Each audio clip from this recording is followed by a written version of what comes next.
Praful Bakshi sir कहते हैं ना कि दुश्मन को अगर मारना है तो घेर कर मारो। दुश्मन को अगर मारना है तो घेर कर मारो कि उसके पास कोई रास्ता ना निकले। अब जरा बताइए, पाकिस्तान जब वैश्विक पटल पर अलग थलग पड़ता नजर आ रहा है, कहां जाएगा वो? कौन मदद करेगा? अफगानिस्तान, चीन, तुर्की। खबर यह भी आ रही है तुर्की और अफगानिस्तान ने तो खैर अपना पल्ला सीधे किनारा कर लिया है। कहां कहां से घिर चुका है अभी? Thank you very much. मैं थोड़ा सा इससे अलग बात करूंगा। आप मत सोचिए कि पाकिस्तान को सप्लाई बंद हो जाएगा। ये आपके ऊपर मुंह के ऊपर नहीं करेंगे, उनको फाइनेंशियल सप्लाई भी आएगा और उनको आर्म्स सप्लाई भी आएगा। जितने कंट्रीज आपको कह रहे हैं वो आपकी तरफ है, उनमें से आधे उसको सप्लाई करेंगे। और अभी जो बांग्लादेश और पाकिस्तान, चाइना मिलके आपस में कर रहे हैं, ये सारा का सारा जब बात कर रहे हैं उधर बांग्लादेश में तैयारी हो रही है। हम ये ना सोच के बैठ जाएं कि पाकिस्तान के घुटने टूट जाएंगे नदी की बात करके। यस, जनरल सिन्हा ने ठीक कहा, जब water can be use both ways for economy as well as war. अगर आज ब्रह्मपुत्र का डैम चाइना रिलीज कर देता है, आपका पूरा आसाम डूब जाएगा। ये भी बात है। प्रफुल्ल बख्शी सर, ये पैसे और हथियार कौन देगा? पैसे और हथियार कौन देगा पाकिस्तान को? उनको मिडिल ईस्ट से आएंगे, उनको सारी की सारी सर। लेकिन एक सर दीपक वोरा साहब कह रहे हैं कि वो कह रहे हैं, सबसे बड़ी बात दीपक वोरा सर ये कह रहे हैं कि जितने लोग इस वक्त आपको दिख रहे हैं ना सामने कि साहब हम कड़ी निंदा करते हैं और ऐसा लग रहा है कि पाकिस्तान अलग थलग पड़ गया, ये शायद प्रफुल्ल बख्शी सर उससे सहमत नहीं है। अरे मैं बहुत इज्जत करता हूं, मेरे घनिष्ठ मित्र हैं सर। ये जब ब्रह्मपुत्र की आपने बात की है, बांध खोल देंगे, असम डूब जाएगा। कभी गए आप वहां पर सर? अरे ब्रह्मपुत्र का flow, please sir let me complete, I didn't interrupt you.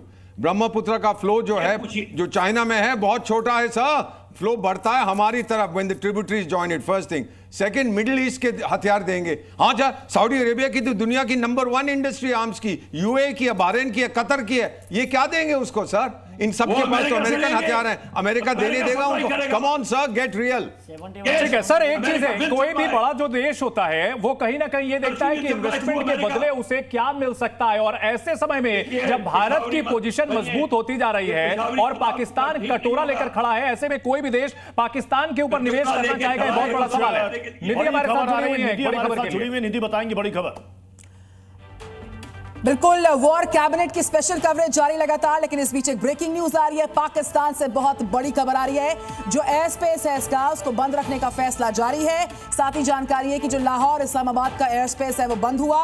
2 दिन के लिए इस फैसले को बढ़ाया गया। एयर स्पेस को बंद रखने के फैसले को 2 दिन के लिए बढ़ा दिया गया। इस खबर पर नजर लगातार रहेगी। वापस लौटेंगे वॉर कैबिनेट में चंदन प्रत्यूष के पास। Over to you. बिल्कुल, एयर स्पेस बंद रखने का फैसला बढ़ा दिया गया है। 2 दिन के लिए एयर स्पेस बंद रहेगा। लाहौर और इस्लामाबाद का पाकिस्तान में हड़कंप मचा हुआ है, लेकिन कहीं ना कहीं ये पूरी पोजिशनिंग लगती है। हर्षवर्धन त्रिपाठी जी, अगर पाकिस्तान की बात की जाए तो यहां बार बार जो एटॉमिक हमले की धमकी दी जाती है, क्या एटॉमिक हमले को लेकर के हमें सिर्फ सावधान रहना चाहिए, डरने की जरूरत नहीं है? क्योंकि पाकिस्तान कहीं ना कहीं चाहता भी यही है। नहीं, मुझे नहीं लगता है कि ऐसी कोई भी इतनी बड़ी बेवकूफ़ी पाकिस्तान करेगा। अगर वो करेगा तो आप ये भी मान लीजिए कि उसके कुछ ही चंद मिनटों के बाद पाकिस्तान इस दुनिया के नक्शे से गायब हो जाएगा। इसको आप समझ लीजिए, ये दुनिया के लिए बहुत बड़ा खतरा है। दूसरी बात ये कि जिस एयर स्पेस को बंद करने की बात वो कर रहा है, निश्चित तौर पर हमारे लिए भी, हमारी एयरलाइंस के लिए भी मुश्किल होती है कि लंबा रास्ता तय करना पड़ेगा। लेकिन इसका दूसरा सिक्के का पहलू क्या है?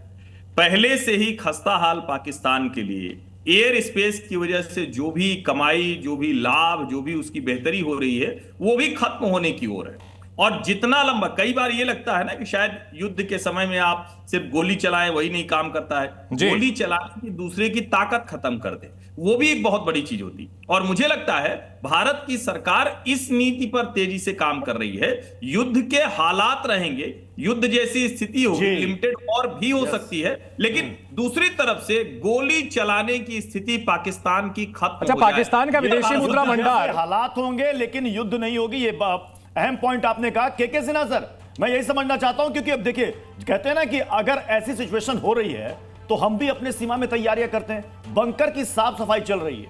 मैं आपसे जानना चाहता हूं, लोग भी जानना चाहते हैं, इसकी नौबत भी आएगी बंकर में जाने की कि उसके पहले ही मामला निपट जाएगा पाकिस्तान का?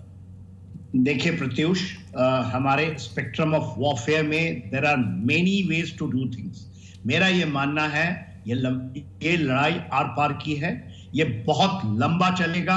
We do not have to unnecessary ये कि हम कोई स्विच बटन नहीं है। देखिए इसके जो आप देखेंगे ना, ये पूरा का पूरा यदि आपको टेररिज्म को खत्म करना है, यदि पाकिस्तान का, मैं ये नहीं रेटरिक में जाता हूं, ये एब्सोल्युटली संभावना है बाल्कनाइजेशन ऑफ पाकिस्तान। ठीक है, इसको जब चारों तरफा मारना। 1 मिनट खत्म करता हूं मैं बात। देखिए यदि हमने शुरू किया है वाटर वॉर से, water warfare is a very important facet और ये हमारे लिए एक टेस्टिंग चीज है। उसके अलावा यदि हम पीओके की बात करते हैं 38,000 स्क्वायर किलोमीटर, हम जब गिलगित बल्तिस्तान की बात करते हैं 78,000 स्क्वायर किलोमीटर, और जब हम बात करते हैं सस्काम वैली की, जब हम बात करते हैं सी पैक की, बहुत बड़ा है। हम डूरल लाइन की भी बात कर रहे हैं।